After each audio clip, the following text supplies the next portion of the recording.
Hello students, welcome to EduReds.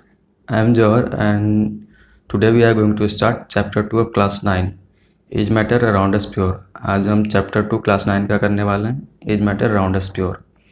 इस chapter में हमें ये समझना है कि हमारे चारों तरफ जितने भी मैटर्स हैं ना, वो जितने भी सब्सटेंस हैं वो प्योर हैं या फिर मिक्सचर्स हैं, तो वो उनमें क्या क्या और उनकी क्या क्या प्रॉपर्टीज़ हैं वो सभी हमें इन चैप्टर्स में समझना पढ़ना है। अब ये फिगर में 3 कंज्यूमेबल जनरल कंज्यूमेबल प्रोडक्ट्स हैं। फर्स्ट वन सॉल्ट है, सेकंड वन प्योर घी है, थर्ड वन प्योर मिल्क है। अभी अगर किसी कॉमन मैन से हम पूछें कि ये सभी प्योर सब्सटेंसेज हैं या इम्प्योर सब्सटेंस हैं, तो वो क्या कहेगा कि ये सभी प्योर सब्सटेंसेज हैं और इन सभी के पैकेट्स पे लिखा हुआ भी है कि प्योर सब्सटेंसेज हैं। और वो ऐसा क्यों कहेगा? क्योंकि इसमें कोई एडल्ट्रेशन नहीं हुई है, कोई मिलावट नहीं हुई है अलग से। लेकिन अगर सेम क्वेश्चन हम किसी साइंटिस्ट से पूछें तो वो क्या कहेगा कि these are the not pure substances, ये प्योर सब्सटेंसेज नहीं हैं। क्यों? क्योंकि इनके कॉन्स्टिट्यूएंट्स के सेम कैरेक्टरिस्टिक्स नहीं हैं, केमिकल कैरेक्टरिस्टिक्स डिफरेंट है। फॉर एग्जांपल मिल्क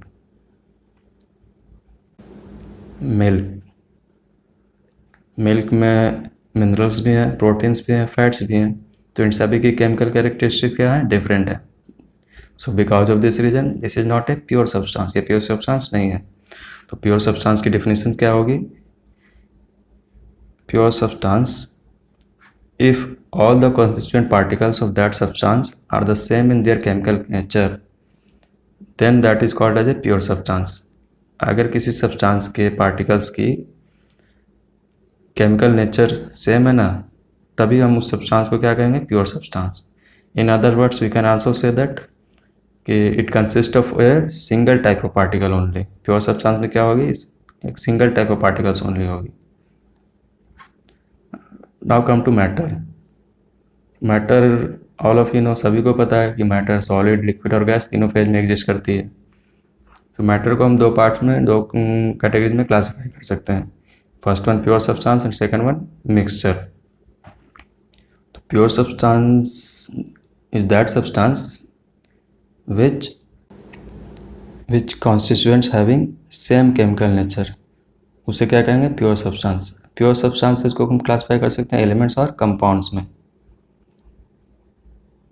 एलिमेंट्स को हम फर्दर सिंपलर सब्सटेंसेस में नहीं ब्रेक कर सकते हैं, जबकि what are the compounds we can break into elements by chemical और इलेक्ट्रोकेमिकल रिएक्शंस। कंपाउंड्स को हम केमिकल और इलेक्ट्रोकेमिकल रिएक्शंस के थ्रू ब्रेक कर सकते हैं। Why? Because compound is made up of elements, जैसे वाटर, मेथन एंड शुगर, ये सभी एलिमेंट्स के कॉम्बिनेशन से बने हुए, तो इनको हम केमिकल और इलेक्ट्रोकेमिकल रिएक्शंस के थ्रू ब्रेक कर सकते हैं। Now come to the mixture को हम दो कैटेगरीज में क्लासीफाई कर सकते हैं, डिवाइड कर सकते हैं। फर्स्ट वन क्या है? Homogeneous mixture, second one heterogeneous mixture. तो होमोजीनियस मिक्सचर की जो कंपोनेंट्स होते हैं ना, उनके वो यूनिफॉर्मली डिस्ट्रीब्यूटेड होते हैं मिक्सचर्स में। दैट मीन्स उनकी कंपोजिशन क्या होती है? यूनिफॉर्म होती है। एंड हेट्रोजीनियस मिक्सचर की क्या होती है? उनके पार्टिकल्स नॉन यूनिफॉर्मली डिस्ट्रीब्यूटेड होते हैं, उनकी कंपोजिशन नॉन यूनिफॉर्म होती है। So this things we have to study in great detail in this chapter. Elements की डेफिनेशन कैसे होगी? So this is a basic form of matter that cannot be broken down into simpler substances by chemical reactions।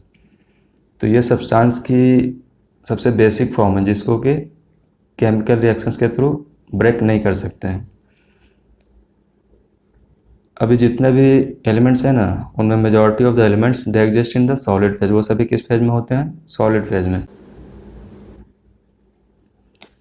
And 11 elements are exist in the gases state at room temperature, और 11 ऐसे elements हैं जो कि room temperature पे gases state में exist करते हैं। और bromine and mercury, these are the two elements which exist in the liquid state at room temperature. ये दोनों लिक्विड स्टेट में एग्जिस्ट करते हैं रूम टेम्परेचर पे। Now what ever the elements, जो जितने भी एलिमेंट्स हैं ना हमारे पास, उन सभी की प्रॉपर्टीज़ वेरी करती हैं एक दूसरे से, और इन वेरिंग प्रॉपर्टीज़ के बेसिस पे हम इनको 3 कैटेगरीज में क्लासिफाई कर सकते हैं, metals, non metals and metal wides. तो इन सभी के प्रॉपर्टीज़ वेरी करती है। मेटल्स की क्या क्या प्रॉपर्टी होती है? तो मेटल्स लस्ट्रस होते हैं, that means they will shine, उनमें चमक होती है। Metals are good conductors of heat and electricity, वो हीट और इलेक्ट्रिसिटी को बहुत अच्छी तरह से कंडक्ट करेंगे। They are ductile and malleable and sonorous, that means इसका मतलब हम उनसे ईजिली वायर ड्रा कर सकते हैं और उनको ईजिली शीट में कन्वर्ट कर सकते हैं, उनसे ईजिली शीट फॉर्मेशन कर सकते हैं, और वो सोनरस होते हैं। Compare to this one, metals के कंपेयर में नॉन मेटल्स क्या होते हैं? वो very poor conductor of heat और इलेक्ट्रिसिटी होते हैं, वो इलेक्ट्रिसिटी और हीट को नहीं कंडक्ट कर सकते हैं। And they are non lustrous also, उनमें कोई शाइनिंग नहीं होती है, कोई चमक नहीं होती। They are non sonorous and non malleable, वो नॉन सोनरस भी होते हैं और नॉन मैलिएबल भी होते हैं, उनसे हम इजीली शीट्स फॉर्मेशन नहीं कर सकते हैं, उनसे वायर भी ड्रॉ नहीं कर सकते हैं।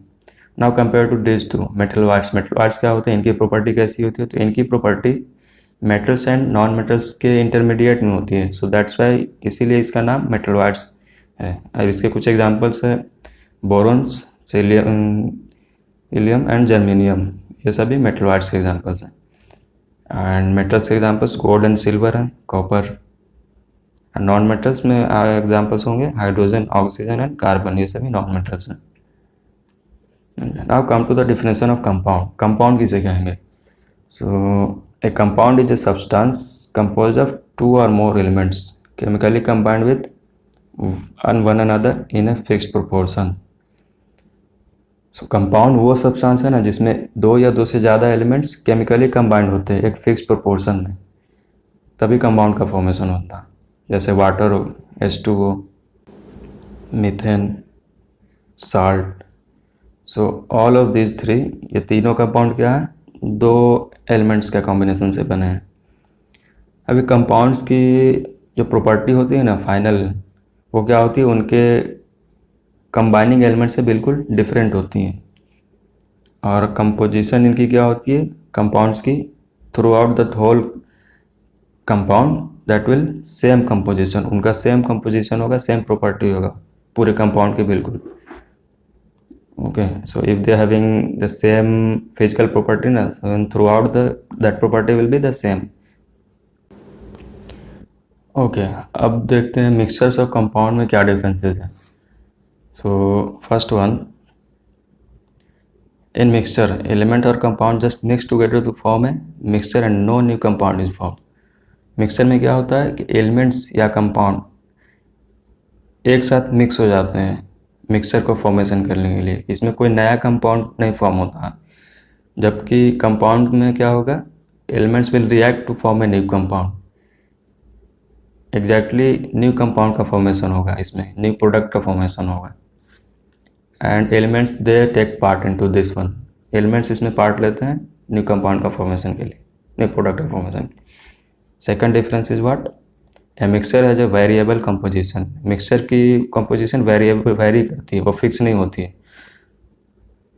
But in compounds having fixed composition of each new substances, इसमें जितने भी सब्सटेंसेज होंगे ना उनकी कंपोजिशन क्या होगी? फिक्स होगी, then only compound will form, तभी कंपाउंड फॉर्म होगा formation.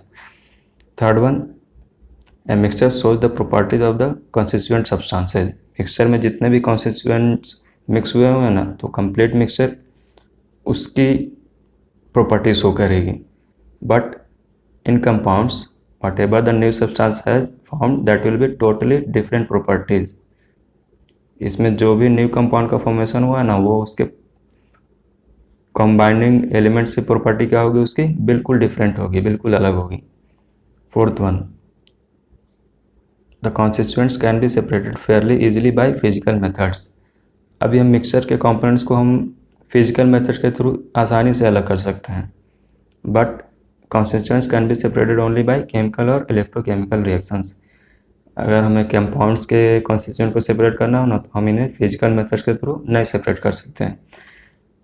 We can only separate through, हम इसे केवल केमिकल या इलेक्ट्रोकेमिकल रिएक्शंस के थ्रू ही सेपरेट कर सकते हैं इसके कंपोनेंट्स को।